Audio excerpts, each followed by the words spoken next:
Kasado ng seguridad para sa ikalimang State of the Nation Address ni Pangulong Bongbong Marcos sa Lunes. At live mula sa Quezon City, may Express Report si Mobile Journal Alexis Ebue. Alexis, ano ba ang paghahanda ng pulisya pati ng iba pang mga ahensya?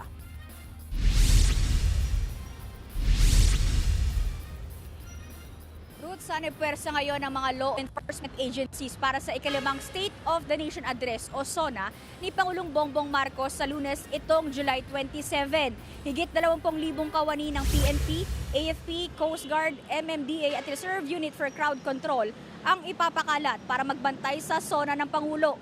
Inaasahan ang malawakang pagtitipon ng iba't ibang grupo na sumusuporta at kumukontra sa administrasyon ni PBBM. Ayon kay PNP spokesman Police Colonel Allen Reyco, may ilang grupo na humingi ng permit para mag-rally sa Lunes.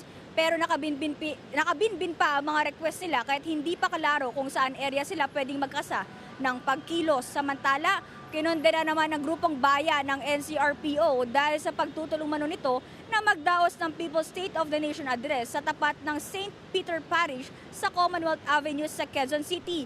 Ayon sa grupo, 2 beses silang nakipag-usap sa Quezon City LGU pero hindi pa rin naaprobahan ang kanilang permit dahil sa umano'y pagharang ng NCRPO. Paliwanag naman ng PNP, lokal na pamahalaan ang magdedesisyon ukol sa pagbibigay ng permit. Pakinggan natin ang pahayag ng PNP.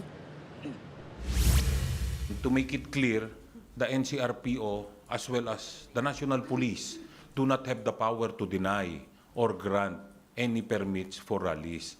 So hindi po kami ang nagpro-provide niyan. They take our comments, they take our opinion, and then the local government unit will be the one to decide whether to grant or deny po yung mga ano. So hindi po accurate na sabihin natin na hindi pinapayagan na mag-rally o pinipigilan ng NCRPO ang sino man.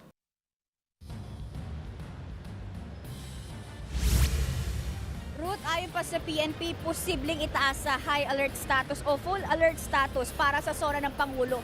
Sa Lunes, papanatilihin din ang maximum tolerance para nga mapanatili itong kapayapaan para sa rally. Ruth?